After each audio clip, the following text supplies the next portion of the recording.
Dito sa Papa Dudut Stories, ikaw ay hindi nag-iisa.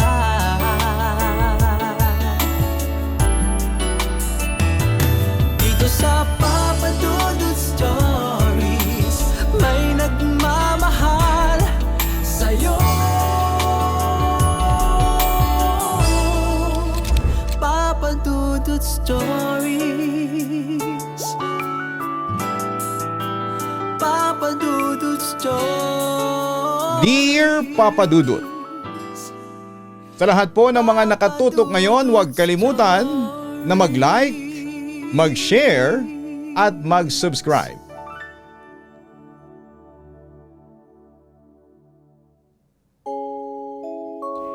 Magandang araw po sa inyong lahat mga ka-online.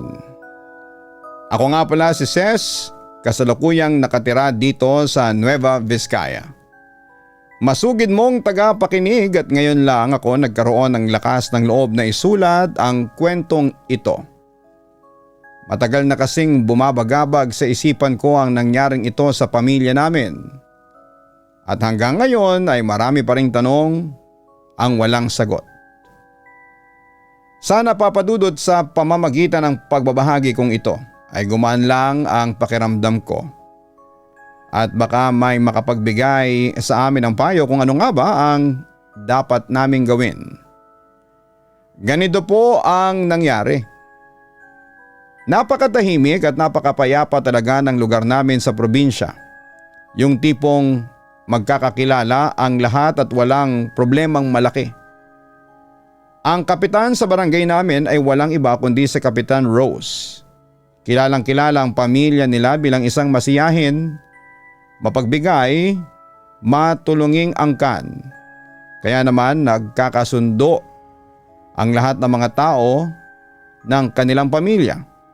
Medyo konektado nga ang pamilya namin sa kanila kasi pamangkin ni Kapitan Rose ang papa ko. Kaya lola-lolahan ko na rin siya kung tutuusin. Maayos naman ang lahat at masaya ang takbo ng buhay bago mangyari ang kamalasan. Nagsimula lahat ng biglang magkasakit ang ikalawang bunsong apo ni Kapitan, si Georgie. Tatlo silang magkakapatid, si James, si Georgie at si Gail. Si Georgie ay nagkasakit dahil lang sa dapuan siya ng dengue. Sa panahong yun ay hindi agad naagapan ang sakit niya. Sabi ng mga matatanda, kalimitan lang daw talaga ang nakakaligtas sa ganong kalalang dengue. Saka medyo mahina rin kasi ang resistensya ng bata, kaya hindi nakalaban ang katawan niya. Pumanaw si Georgie sa edad na 12 taong gulang. At hindi mo mapapantayan ang labis na luksang naramdaman ng pamilya nila Kapitan. Sobrang bigat sa dibdib kasi napakabata pa niya. Dahil nga sa sobrang tindi ng epekto ng pagkawala ni Georgie ay hindi kinaya ni Kapitan Rose ang stress at dalamhati. Kaya naman inatake siya sa puso. Agad siyang isinugod sa ospital, sumama si Papa sa pagtakbo sa ospital para mag-asikaso. Habang ako naman ay naiwan muna sa bahay nila Kapitan para samahan sina James at Gail. Nagbabantay kami noon sa loob ng bahay dahil maya-maya lang ay darating na ang katawan ni Georgie galing sa punerarya. Nakasara ang mga pinto at bintana. At nasa salas lang kaming tatlo nakaupo at nagbubulungan. Napakabigat ng oras sa loob ng bahay. Yung tipong kahit tanghali ay parang may kung anong dilim. Nag-uusap kami tungkol sa mga nangyayari. Nagtatanong kung bakit parang sunod-sunod ang malas na dumarating sa pamilya. Patay si Georgie tapos ngayon ay nasa ospital naman si Kapitan. Sa kalagitnaan ng pag-uusap naming tatlo nila James at Gail, bigla akong natigilan. May narinig akong tunog, malinaw na malinaw at parang agos ng tubig na nanggagaling sa loob ng banyo. Noong una Papa Dudut ay binabaliwala ko, baka guni-guni ko lang dahil sa pagod at puyat. Pero habang tumatagal ay lumalakas yung tunog. Parang may sumasandok o may nagpapakulo ng tubig. Kinilabutan ako kaya lumingon ako sa kanila. Gail, may iba bang tao rito sa loob ng bahay maliban sa atin? Tanong ko habang pilit kong pinapakalma ang boses ko. Tumingin sa akin si Gail, halatang nagtataka. Wala naman sis, bakit mo natanong? Sagot niya. Sigurado ka? Hindi mo ba naririnig yon? Kanina pang may tunog sa CR. Baka may gumagamit o may nag-CR doon. Tingnan mo nga muna, sabi ko sa kanya habang nakaturo sa direksyon ng banyo. Nairita ng kaunti si Gail sa akin at medyo natakot din yata. Anong baka may nag-CCR tayo nga lang ang tao dito sa loob ngayon. Kasi sina Uncle at yung ibang mga lalaki nandun sa labas ng gate. Nag-aantay sa kabaong ni Georgie. Ano ba kasi yung mga sinasabi mo sis? Tinatakot mo naman ako eh. Sabi niya habang lumapit kay James. Lalong bumilis ang tibok ng puso ko. Sigurado ba talaga kayo na hindi nyo naririnig yon? Parang may gumagamit talaga sa banyo. Dinig na dinig ko yung agos at buhos ng tubig oh. Pag gigiit ko pa dahil talagang hindi tumitigil ang tunog. Naramdaman na rin yata ni James ang seryosong takot sa mukha ko. Kaya sinabihan niya si Gail na tingnan mo na nga lang Gail, katukin mo muna ang pinto. Baka nga may pumasok na ibang tao o baka may nag-CR na hindi lang natin napansin. Sabi pa ni James.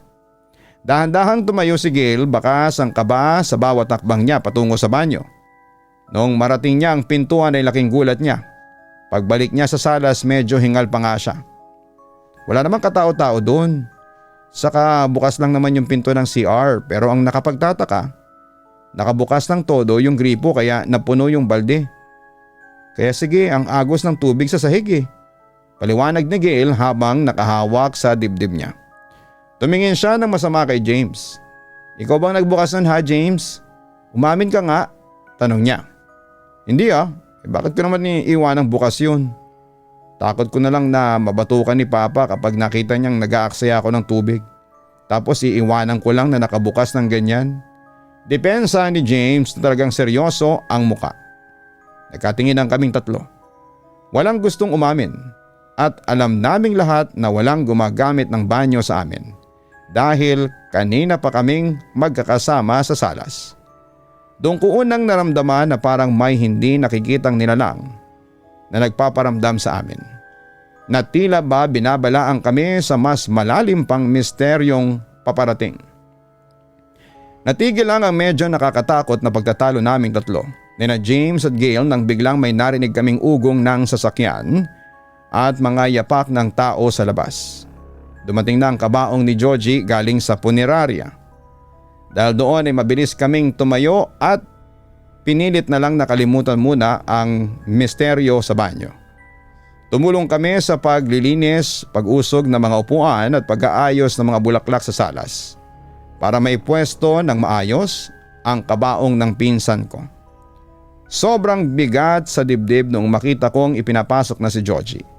Ang lit ng kabaong niya at doon mo talaga mararamdaman na wala na siya.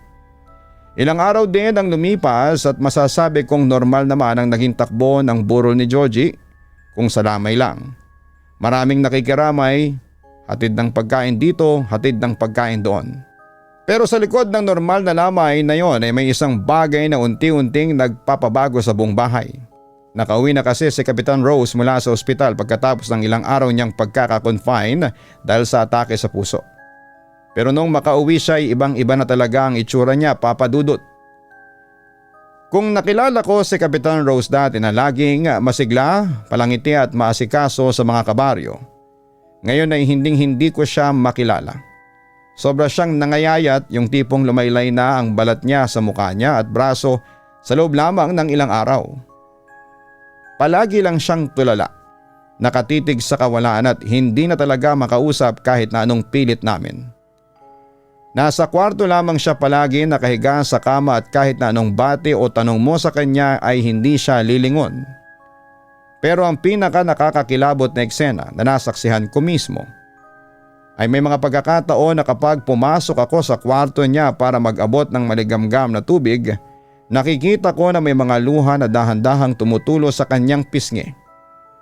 Ang masakit at nakakatakot doon, Umiiyak siya pero wala na siyang emosyon. Sobrang blanko ng mukha niya. Walang hikbi, walang reaksyon ang mga mata basta natulo lamang ang luha habang nakatitig sa kisame. Sobrang blanko niya kung titignan na para bang balat at buto na lamang ang natitira sa kanya pero ang totoong pagkatao niya ay wala na doon. Dahil hindi ko na talaga matagalan ang nakikita ko at sobrang nagwo-worry na ako. Tiyempo namang nakita ko si Ate Ann ng mama ni Gail at Georgie na nagpapahinga sa kusina habang nag-aayos ng mga baso. Nilapitan ko siya para tanungin kung ano ba talaga ang totoong lagay ni Lola. Ate Ann, ba't po ganyan na si Lola? Hindi na po siya makausap tapos palagi na lang siyang tulala. Parang wala nang kabuhay-buhay ang katawan niya. Pabulong kong tanong para hindi kami marinig ng ibang bisita sa salas. Minsan po kasi nakikita ko siyang umiiyak habang nakahiga. Pero ganyan pa rin ang reaksyon sa mukha niya. Sobrang blanko. Nakakatakot na po kasi. Binitawan ni Ate Ann ang hawak niyang baso. Napabuntong hininga siya at biglang nangilid ang luha sa mga mata niya. Hinawakan niya ako sa balikat bago sumagot sa mahinang boses. Iha, sabi kasi ng doktor nung nandun kami sa ospital ng ilang araw, ang lola mo raw is brain dead na. Umiiyak na sabi ni Ate Ann. Hindi nga namin maintindihan ni na Uncle Ben at ng papa mo kung paano nangyari ito sa kanya. Sabi ng doktor gumagana ang puso niya pero ang utak niya wala na raw. Nawang ako ng husto sa kalagayan ni mama. Sinabayan pa ng pagkawala ni Georgie. Hindi namin alam kung paanong babangon ang pamilya natin pagkatapos nito. Napatakip na lamang ako sa bibig ko sa sobrang gulat. Kawawa naman si Lola, Ate Ann. Hindi niya rin siguro matanggap yung biglaang pagkawala ni Georgie kaya nagkaganito siya. Ang tanging nasabi ko na lamang habang pinapahiram ko rin ang sarili kong luha. Pagkatapos naming mag-usap ni Ate Ann, pinunasan ko kaagad ang mukha ko. Huminga ako ng malalim para lakasan ang loob ko. Saka ako pumunta kaagad sa salas kung saan ay ibinuburol si Georgie para na rin makatulong ako sa pag-aasikaso sa mga bisitang walang tigil ang pagdating. Nag-aabot ako ng kape, biskwit at nag-aayos ng mga silya. Pero tuwing titignan ko ang kabaong ni Georgie at tuwing sulyap ko sa pintuan ng kwarto ni Kapitan Rose, nararamdaman ko na may kung anong madilim na ulap ang nakalutang sa ibabaw ng bahay na yon. Isang linggo kong ginawa ang routine na yon, puyat at pagod, habang hinihintay ang araw ng paglilibing kay Georgie na hindi namin alam ay magiging simula pala ng isang mas malaking bangungot. Matapos nga ang isang linggong pagbuburol kay Georgie ay dumating na ang araw na itinakda para ilibing siya. Tanghali noon nang maghanda na ang lahat dahil araw na nga ng huling paghahatid sa kanya. Ang init-init ng panahon, yung tipong nakakapaso sa balat ang sikat ng araw at walang kaano-anong hangin na umiihip. Dahil abala ang lahat sa loob ng bahay sa kakaligpit na mga dadalhing gamit para sa libing, mga bulaklak, kandila at kung ano-ano pa. Pansamantalang nilabas muna ng mga taga-punerarya ang kabaong niya sa may terrace malapit sa salas. Bagong dating lang ako noon galing sa pag-aasikaso sa kusina. Tiningnan ko lang sila habang nagkakagulo sa pag-aayos. Habang ang katabi ko naman mismo ay ang kabaong ni Georgie. Nakatitig ako sa puting kahon na yon. Nalulungkot para sa pinsan ko. Maya-maya pa ay natapos na rin silang lahat sa pagliligpit sa loob. Bago kami tuluyang umalis, nagmano muna ako kay Uncle Ben na anak ni Kapitan Rose at pinsan ni Papa. Pati na rin kay Ate Ann. Kasama ko si Gail at James noon nang papalakad na sana kami papunta sa sasakyan upang mauna na. Sobrang init talaga kaya nagmamadali kaming makasulong sa aircon ng kotse nang bigla akong tawagin ni na Uncle Ben sa likod. Iha, salamat pala sa tulong ninyo ng papa mo ha. Taimtim na sabi ni Uncle Ben habang bakas sa muka ang matinding pagod at kalungkutan. Wala po yun, Uncle. Masaya din kaming nakakatulong po kami sa inyo. Sagot ko naman habang pilit nang umingiti para kahit papaano ay makaramdam sila ng pakiramdam ng karamay. Pabalik na sana ako sa direksyon ng sasakyan noon nang magsilabasa na rin sa terrace yung mga tauhan ng punerarya dahil bubuhatin na nila ang kabaong para isakay na sa karosa. Nasa mga 5 katao noon ang nagbubuhat at tinignan ko lang sila habang nagpoposisyon sa bawat gilid ng kahon. Lalaki lang silang lahat at mukha namang sanay na sanay sa kanilang trabaho. Binuhatan nila ng sabay-sabay ang kabaong pero laking gulat ko nang makita kong muntik na silang ma-out of balance. Dahil sa kakaibang gaan nito, ibinaba nila ulit sa semento at dalit-daling binuksan ang takip. Sumilip kami ni na Uncle Ben at doon nagsimula ang totoong kaguluhan. Pagkatingin namin sa loob ay walang katao-tao. Wala ang bangkay ni Georgie, blankong tela lamang ang nandoon. Dahil doon ay nagpanik na silang lahat, nagsisigaw si Ate Ann at halos himatayin. Ang unang pumasok sa isipan ni Uncle Ben ay baka napagtripa ng mga lasing yung bangkay ni Georgie gabi bago ang libing. Kaya naman ay may nagnakaw nito habang walang nakatingin. Sir, wala pong laman ang kabaong ng anak ninyo. Ungad ng isang taga-punerarya na nanginginig pa ang boses. Ha? Anong wala? Diba dito nyo lang sa labas nilagay? Pasigaw na tanong ni Uncle Ben na halatang nagkakahalong galit at takot na ang nararamdaman. Opo, dito lang eh. Sino naman po ang kukuha sa bangkay bangkay na yon? Depensa naman ang taga-punerarya habang itinataas ang 2 kamay. Nagsimula ng magtsismisa ng mga kapitbahay. Sobrang pagtataka ang pumalibot sa aming lahat, Papa Dudut. Kung paano at sino ang kukuha ng bangkay ni Georgie sa gitna ng maraming tao. Paanong mangyayari yon nang walang nakakapansin? Habang nagkakagulo at nagtatalo sila, napatras ako ng kaunti sa may gilid ng terrace. Biglang may lumapit na matandang babae sa akin na ngayon ko pa lamang nakita sa buong buhay ko. Medyo luma ang suot niyang damit at kakaiba ang tingin ng mga mata niya. Iha, may hinahanap ba kayo? Mahina ngunit malinaw niyang tanong sa akin. Opo, yung bangkay kasi ng pinsang ko nawawala. Kanina, nandyan lang naman yon sa kabaong. Saka wala po ako nakitang kumuha. Sagot ko sa kanya habang palingon-lingon pa rin sa nagkakagulong pamilya ko. Tumingin ng diretsyo sa mga mata ko ang matanda at bumulong. Kung hindi ako nagkakamali ay baka yung pinsan mo na nawawala yung nakasalubong ko kanina sa may puno. Doon sa may malaking puno ng mangga, nakasuot ng barong at animoy parang may sinusundan o tumatawag sa kanya. Napatitig ako sa kanya, kinilabutan ako mula ulo hanggang paa. Paano maglalakad si Georgie na patay na? Po? Nakakakita rin po kayo? Nauutal kong tanong. Oo, at alam ko na nakikita mo rin sila, Ses. Makahulugan niyang sagot na talagang nagpabilis ng tibok ng puso ko. Kaya bilisan mo na dahil kapag tuluyan na siyang nakuha ng nakatira doon sa puno, ay hindi nyo na siya mababawi kailanman. May oras pa kayo hanggang hating gabi upang gawin ito. Dahil kapag umabot na ito sa hating gabi na mismong pagpatak ng 12:00, ay mahihirapan na kayong kunin siya. Doon ko napagtanto na hindi tao ang kumuha sa pinsan ko kundi isang bagay na hindi namin basta-basta kalaban. Samantala matapos akong kausapin ang matandang babae tungkol sa nawawalang bangkay ni Georgie.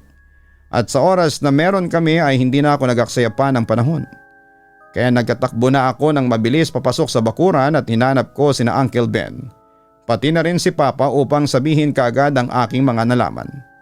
Hinihingal ako habang sumisingit sa pagitan ng mga nagpapanik na mga kamag-anak at kapitbahay. Pero noong makarating ako sa mismong kinakaroonan nila Uncle Ben, sa may tapat ng terrace ay bigla ako nahilo ng sobra. At para bang nasusuka na ewan. Umitim ang paligid ko at biglang lumamig ang katawan ko. Kinausap nila ako at tinanong kung ano ang nangyayari sa akin kasi nakikita nilang namumutla na ako. Pero tila para akong nauutal, na parang may pumipigil sa dila ko na magsalita, Papa Dudut. Pakiramdam ko, may nakahawak sa leeg ko na hindi ko nakikita. Pero sa awa naman ng Diyos, pilit kong nilalabanan at nakapagsalita na rin ako ng maayos pagkalipas ng ilang sandali. Sinabi ko sa kanila ang lahat-lahat ng nalaman ko galing sa matanda tungkol sa puno ng mangga, sa pagdadala ng asin, kandila at mga pang-ingay. Pagkarinig noon ay humagulhol na sa pag-iyak si Ate Ann na mama nila Georgie, James at Gail dahil hindi niya lubos maisip na engkanto ang kumuha sa anak niya. Agad namang kumilo si Uncle Ben, bilisan ninyo, isama niyo lahat ng mga tao, lalo na mga kalalakihan at magdala kayo ng maraming asin at mga bagay na nakagagawa ng ingay at magtipon-tipon tayo dito sa loob ng 30 minutos. Malakas na utos ni Uncle Ben sa mga nakapaligid na kapitbahay. Habang nagkakagulo ang lahat sa paghahanap ng mga torotot, tambol at mga sako ng asin. Ako naman ay naiwang nakaupo sa may isang sulok ng terrace, malapit sa salas. Iyak lamang ako ng iyak noon kasi bukod sa takot, parang nagbe-blurry at lumalabo na nga ang paningin ko. Pikit ako ng pikit at pailing-iling para liwanagin ang mata ko. Hanggang sa pagdilat ko ay may nakita akong isang babae na nakatingin sa akin mula sa kalayuan. Nakatayo lang siya sa dulo ng daan kung saan pabuntay yung may malaking puno ng mangga. Nakatingin siya ng diretsyo sa mga mata ko at Papa Dudut, tila ba'y parang mapupunit ang kanyang labi sa kailaki ng kanyang ngiti. Isang ngiti na tila abot hanggang tenga pero walang kabuhay-buhay ang mga mata. Umiyak na ako lalo noon at napayuko na lamang sa tuhod ko habang humahagulhol sa may terrace dahil sa sobrang takot. Hindi ko na alam ang gagawin ko. Pero habang nakayuko ako at umiiyak, may napansin akong kakaiba sa lapag at sa peripheral vision ko. Dahan-dahan kong inangat ang ulo ko at doon ko nakita ang isang bagay na hindi ko makakalimutan. May mga taong dahang-dahang lumalabas galing sa loob mismo ng bahay ni na Georgie. Doon sa pintuan ng salas kung saan nakapwesto yung kabaong kanina. Nakaputi sila, yung tipong hindi normal na kulay ng balat. Nakasuot sila ng magarbong bestida at mga lumang kasuotan na kulay puti nga. Mahaba-haba ang buhok ng mga babae at parang masisilaw ka sa sobrang liwanag ng kanilang mga damit. Napakadami nila na sunod-sunod na lumalabas galing sa loob ng bahay. Sa paningin ko ay parang nag-slow motion ang buong paligid. Yung mga boses ng mga kapitbahay na nag-uusap ay parang lumayo at nawala na. Tinignan ko lang silang lahat habang naglalakad papalabas. Nung una, Papa Dudut, ay parang hindi nila alam na nakikita ko sila dahil dire-diretso lamang ang tingin nila sa kawalan. Pero laking gulat at kilabot ko nang makalabas na silang lahat sa gate habang patungo sila sa daan kung saan nandun yung malaking puno ng mangga. Sabay-sabay silang tumingin sa direksyon ko. At doon ko mismo napagtanto na baka nga siguro sila ang mga nilalang na ito ang kumuha sa bangkay ni Georgie. Narealize ko na kailangang may gawin ako upang mabawi namin ang pinsan ko. Kailangan kong lakasan ang loob ko at itigil ang pag-iyak dahil alam ko na ng mga nilalang na yon ay may pakay din sa akin dahil nakikita ko sila at kailangan kong mag-ingat ng husto. Kahit ano pa man ang pakay na yon ay kailangan ko itong malaman sa tamang panahon at kung bakit ako ang napili nilang balikan at tingnan ng ganon. Matapos nga ang mabilisang pag-iipon ng mga gagamitin, naghanda na ang mga halos lahat ng tao sa baryo namin upang sumama sa paghahanap kay Georgie. Kanya-kanya silang dala ng mga supot at sako ng asin, habang ang iba naman ay may bitbit na mga pangontra tulad ng krus at kung ano-anong native na gamit. Tumayo na ako noon mula sa terrace, pinunasan ko ang aking mga luha at pilit na nagpapakatatag. Nagtungo ako kung saan nagtitipon-tipon sina Uncle Ben at si Papa kasama ang mga matatapang nilang kabaryo. 3:00 na noon ng hapon, Papa Dudut. Dapat sana ay tirik pa ang sikat ng araw sa panahong yon, pero tila para ng alas 7 ng gabi. Sa sobrang dilim, dumilim na lang bigla ang mga ulap. Nagkulay abo ang langit at biglang nagiba ang ihip ng hangin. Humahagupit ang isang napakalamig na simoy ng hangin at tila ba kay lamig na para kaming nakayakap sa yelo sa bawat pagdaan nito sa balat namin. Lahat kami napayakap sa aming mga sarili, kinikilabutan sa kakaibang serye ng lagay ng panahon. Sinimulan na namin ang prosesyon at mga ritual. Pinangunahan ito ni na Uncle Ben at Papa. Kasama rin sina Gail, James at Ate Ann at ang albularyong nakuha nila sa kabilang kanto. Sabay kami ng ginawang pagsasaboy ng asin sa bawat nadadaanan naming gilid ng daan at mga damuhan. Kasabay noon ay panay naman ang paghampas ng mga kalalakihan sa mga tambol na kanilang daladala at yung iba pang kabataan naman ay panay ang ihip sa kanilang mga dalang turotot. Sobrang ingay na mga oras na yon. Halos mabingi ako. Pero alam namin kailangan yon para mabulabog ang mga espiritu. Konti na lang at mararating na namin ang aming pakay. Ang malaking puno ng mangga. Pero habang papalapit kami, bigla na namang sumakit ang ulo ko at nahilo ako ng hindi ko maintindihan. Lumalabo na naman ang paningin ko. Naku naman, baka makita ko na naman sila. Sambit ko na lamang sa aking isipan habang napahawak ako sa braso ni Papa. Hilong-hilo na ako na kulang na lamang ay sumuka ako sa kalagitnaan ng daan. Pinikit-pikit ko pa nga ang mata ko para labanan ng pagkahilo. At sa hindi inaasahang pagkakataon ay naulit na naman. Nakita ko na naman sila. Napakadami nila ngayon, Papa Dudut, mas madami sila kumpara noong nakita ko sa terrace kanina. Nakatayong hilera sila sa gilid ng aming dinadaanan. Nakatitig sa aming prosesyon at tila ba'y alam na alam nila na kami ay pupunta sa kanilang teritoryo. Gusto ko nang maiyak sa takot at bumalik sa bahay pero nilakasan ko ang aking loob sapagkat ako lang naman ang may kakayahang makakita sa kanila sa aming magpipinsan at kailangan ko itong gamitin upang mahanap namin at mabawi muli ang bangkay ni Joji. Sa wakas ay nakarating na kami sa mismong kinakatayuan ng puno ng mangga. Agad itong nilapitan ng mga kalalakihan. Sinabuyan nila ng asin ang buong paligid at gumawa sila ng malaking hugis bilog sa paanan ng puno mula sa mga dala-dala naming asin. Kumbagay para itong nagsisilbing panangga sa kung anuman ang pwedeng lumabas o umatake mula sa punong yon. Sinabuyan din namin ang aming sariling paligid at nagtipon-tipon kami sa loob ng isa pang bilog na asin para walang makalapit sa aming masasamang elemento. Nagsimula ng mag-orasyon ng pabulong ang albularyo. Hawak ang kanyang rosaryo at aklat. Pagkatapos ay kumuha siya ng isang itim na kandila at sinindihan ito. Ginawa ng albularyo yung kadalasang ritual kung saan ay ipinapatak yung tunaw na simento o riles ng kandila sa isang maliit na balde na may tubig para makita ang anyo ng kumuha. Tinitigan niya ang nabuong hugis sa tubig. Isang ang engkanto ang kumuha sa bangkay ng bata.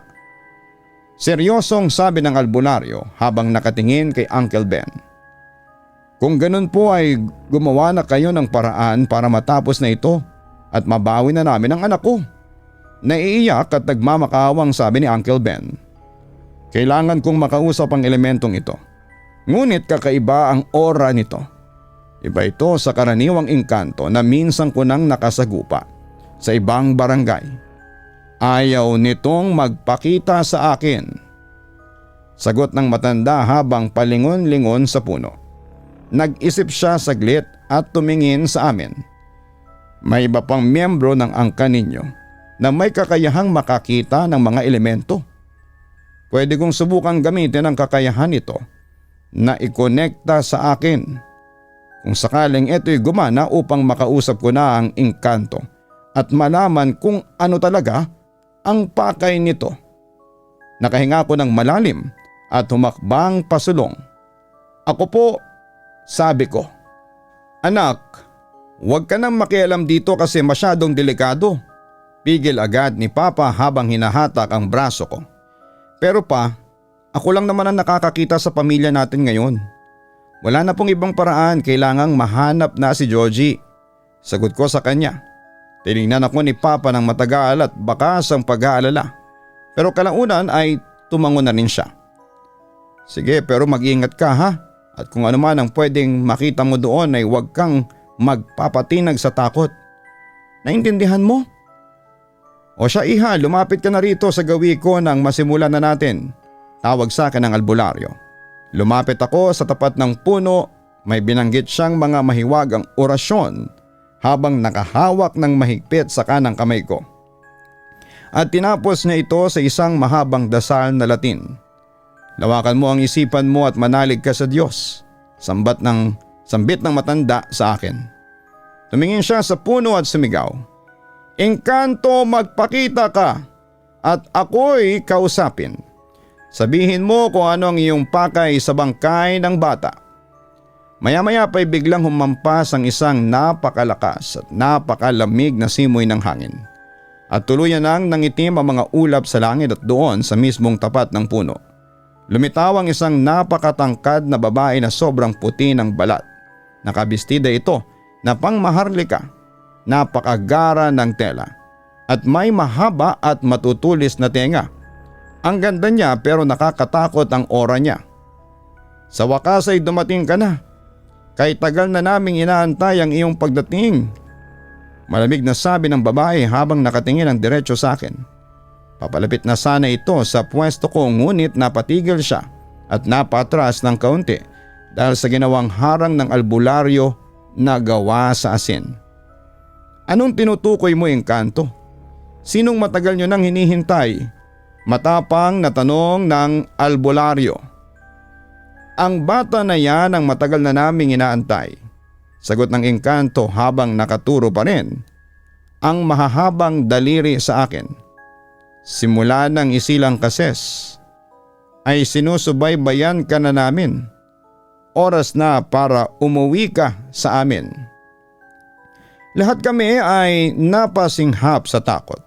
Lalo na ako dahil narinig ko ang pangalan ko. Ano ang iyong pakay? Bakit gusto mong kunin ang batang babaeng ito? Ibalik mo ang bangkay ng bata na kinuha mo sa kabaong. Sigaw ulit ng albularyo habang itinataas ang kanyang hawak na krus. Ang bata na yan ay matagal ko nang binabantayan at nais ko siyang maging katulad namin dahil sa kanyang kakayahan na makakita sa aming mundo. Ibigay mo ang batang babaeng yan sa amin at ibabalik ko sa inyo ang bangkay ng pinsan niya. Sad ang Engkanto na walang kabuhay-buhay ang boses. Ayoko. Hindi ako sasama sa iyo. Ibalik mo na ang katawan ng pinsan ko, parang awa mo na. Naiyak kong sabi habang nagtatago sa likod ni Papa. Nagtataka na natatakot ang mga tao sa aming paligid dahil tila kinakausap lang namin ng albularyo ang hangin. Sapagkat hindi naman nila nakikita ang engkantong maharlika na nakatayo doon. Ibalik mo na ang katawan ng bata at bilang kapalit ay mag-aalig kami ng mga kinatay na manok bukas at kung ano-ano pang mga nais ninyong pagkain o gamit. Basta hindi mo makukuha ang batang ito, negosasyon ng albularyo. Kaso Papa Dudut, nagbago ang mukha ng Engkanto. Naging galit at madilim ang kanyang anyo. Kung gano'n ay umalis na kayo dahil hindi ko ibabalik ang bangkay ng bata na ninanais ninyo. Kung hindi ang batang yan ang magiging kapalit, galit niyang sabi. Sabay ng isang malakas na ihip ng hangin at tuluyan na siyang naglaho sa aming paningin. Paano po yan? Hindi na po natin mababawi si Georgie. Iyak kong sabi sa albularyo habang nangihina ang mga tuhod ko. Matigas ang Engkanto, iha. Kasi gusto niyang ikaw talagang maging kapalit ng pinsan mo. Ngunit hindi natin pwedeng gawin ang kanyang gusto dahil ikaw naman ang mawawala sa pamilya ninyo. Malungkot na sagot ng matanda. Bumalik kami sa bahay nila Uncle Ben.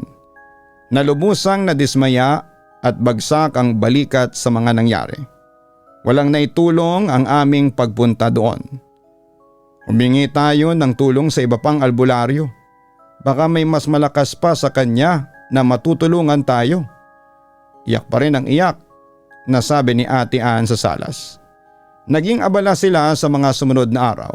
Kakahanap ng ibang albularyo na kayang tapatan ng engkanto at mapasunod ito. Ngunit lahat sila ay nabigo. Sa tuwing tinatanong kasi ng mga naging bagong albularyo kung anong klaseng engkanto ang nakasagupa namin.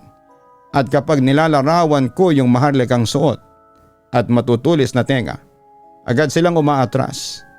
Sinasabi nila na hindi nila kaya o wala pa silang nakakasagupa na ganong klaseng mataas na nilalang. Kung ilalarawan mo naman kasi talaga, iba ang aura na kanyang tinataglay. Mukha talaga siyang nanggaling sa isang maharlikang pamilya. Mga hari at reyna kung tuturingin sa mundo nila. Kaya siguro iniisang albularyo. Sa mga karatig bayan ay walang naglakas ng loob na kalabanin ito sapagkat ito'y kakaiba at mukhang makapangyarihan. Hanggang ngayon, Papa Dudut, nananatiling misteryo ang lahat at ang bangkay ng pinsan ko ay naiwan na doon sa mundong hindi namin kayang pasukin. Papa Dudut, lumipas sa mga araw, linggo, buwan at ngayon nga ay mga taon na ang binibilang namin. Pero sa totoo lang, kahit na anong haba ng panahon ang dumaan, hindi na talaga namin nabawi ang katawan ng pinsan kong si Georgie. Ang kabaong niya na walang laman ay tuluyan na lang naming nilibing na may mabigat na kalooban. Dahil alam naming wala doon ang bata. Hanggang ngayon, tuwing nagkakatipon-tipon ang pamilya, hindi maiwasang mapaluha ni na Uncle Ben at Ate Ann kapag naaalala ang bunsong lalaki nila. Parang may malaking kulang na hindi na kailanman mapupunan. At si Kapitan Rose naman, Papa Dudut, hanggang ngayon ay nananatili pa ring blanko ang isipan. Sabi ng mga doktor ay wala na raw talagang pag-asang magising ang utak niya. Nananatili na lamang siya sa state na parang patay. Nakahiga lang siya sa kwarto, inaalagaan ni na Ate Ann araw-araw. Pinapakain sa pamamagitan ng tubo at paminsan-minsan ay nakikita ko pa rin na may pumapatak na luha sa mga mata niya. Pakiramdam ko talaga, ang kaluluwa ni Lola ay natrap na rin sa kung saan o baka kasama na rin siya ni Georgie sa mundong yon ng mga engkanto dahil hindi niya kinaya ang sakit. Pero ang pinakamahirap na parte para sa akin, Papa Dudut, ay ang epekto nito sa sarili kong buhay. Simula noong hapon na hinarap namin ang engkantong maharlika, sa ilalim ng puno ng mangga ay hindi na ako nakatulog ng payapa. Gabi-gabi, dinadalaw ako ng magandang babaeng yon sa aking panaginip. Doon sa panaginip ko ay napakapayapa ng paligid. May mga mansyon na gawa sa ginto at napakaliwanag ng lahat. Nandun siya nakatayo sa tabi ni Georgie na mukha namang masaya at maayos ang kalagayan. Nginingitian niya ako ng napakatamis. Hawak ang kamay ng pinsan ko at dahan-dahan siyang naglalakad. Papalapit sa akin habang itinataas ang kamay niya na parang may inaabot. Halika na, sis. Sumama ka na sa amin. Masaya dito. Wala kang mararamdamang sakit. Bulong niya sa akin sa panaginip na may kasamang malambing na boses na para bang musika. Pero tuwing tatangkain kong iabot ang kamay ko, bigla akong makakaramdam na matinding choking sensation o parang nasasakal ako. Kaya bigla na lamang akong nagigising na diring-diri sa takot. At alam mo ba, Papa Dudut, palagi kong nararanasan ang lahat ng yan eksaktong 3:00 ng madaling araw. Kahit anong oras ako matulog basta pumatak ang 3:00, nagugulat na lamang ako na dilat ang mga mata ko. Basang-basa ng pawis ang buong katawan at mabilis ang tibok ng puso ko. Minsan nga pakiramdam ko ay may nakatayo pa sa dilim sa paanan ng kama ko na nakatitig sa akin kaya hindi na ako nakakatulog muli hanggang sa mag-umaga. Sobrang laking trauma ang iniwan nito sa akin, Papa Dudut. Kaya ngayon bilang nakakatandang pinsan at dahil ako lang ang nakakaalam ng totoong nangyari kay Georgie, ginawa ko ng panata na bisitahin ang malaking puno ng mangga na yon tuwing sasapit ang anibersaryo ng pagkamatay niya o kaya naman ay kapag mabigat ang loob ko. Naglalakad akong mag-isa papunta doon. Nagdadala ako ng puting kandila, nagtitirik ako sa paanaan ng puno at doon ako nagdarasal ng tahimik. Ipinagdarasal ko ang kaluluwa ni Georgie na kung nasaan man siya ngayon sa mundong yon, sana'y maayos siya, ligtas at masaya. Ipinagdarasal ko rin ang kaligtasan ng buong pamilya namin, lalo na ang sarili ko, na sana'y tantanan na ako ng engkantong yon at huwag na akong sunduin pa. Sana balang araw ay makahanap din kami ng tamang kasagutan at tulong para matapos na ang matagal ng bangungot na ito na gumugulo sa buhay namin. Maraming salamat po sa pagbasa at pakikinig sa aking mahabang kwento. Sana'y kapulutan nito ng aral ng mga tagapakinig na huwag basta-bastang magbibiro at magpapakasiguro kapag tungkol sa mga bagay na hindi natin nakikita ang usapan. Ang inyong masugid na tagapakinig, Ses.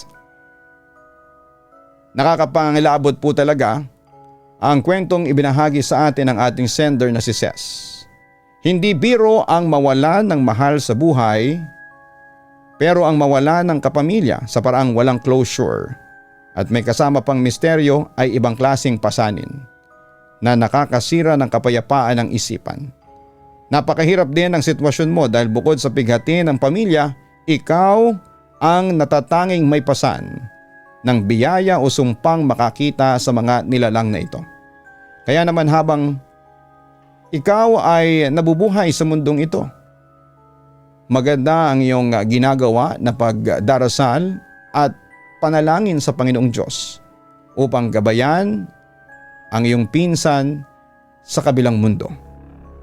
Ang tapang mo noong sandaling nagpresenta ka para iligtas si Georgie at natural lang na makaramdam ka ng takot at trauma. Ngayon dahil nalaman mong ikaw pala ang totoong pakay ng engkantong Maharlika, para sa iyong kaligtasan at katahimikan ay unahin mo munang protektahan ang iyong sarili lalo na kapag sumasapit ang 3:00 ng madaling araw. Huwag mong kakalimutang magdasal bago matulog at maglagay ng mga relihiyosong simbolo upang protektahan ka. Dahil ang elementong nakasagupan ninyo ay napatunayang takot sa harang ng asin.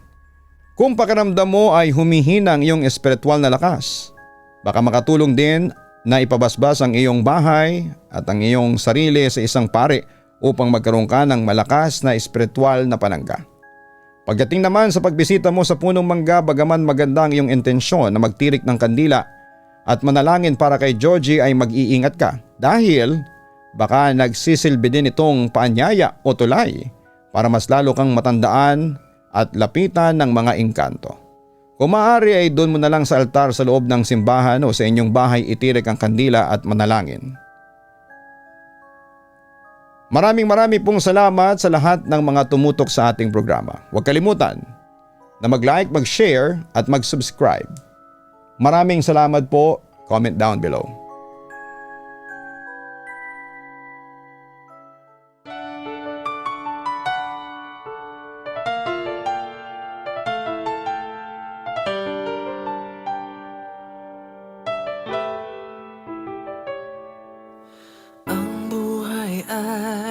mahiwaga,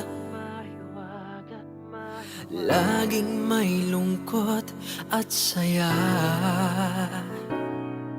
Sa Papa Dudut Stories, laging may karamay ka.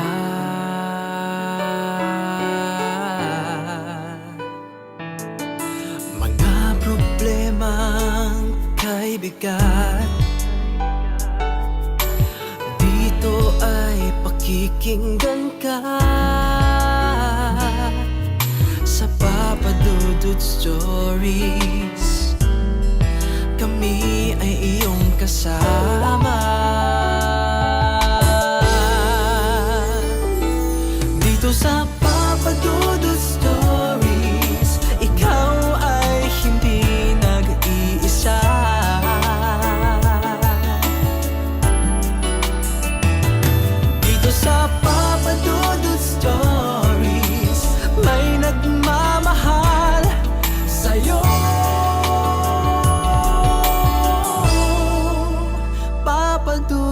Stories. Papa Dudut Stories. Papa Dudut Stories.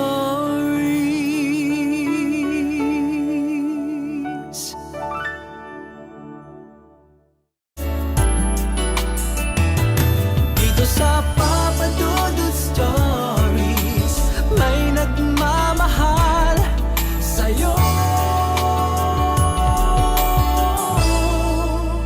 Papa Dudut Stories. Papa Dudut Stories. Hello mga ka-online, si Papa Dudut po ito. Nag-enjoy ka ba sa ating kwento ngayong araw? Huwag kalimutan na i-share, mag-like at mag-subscribe. Maraming salamat po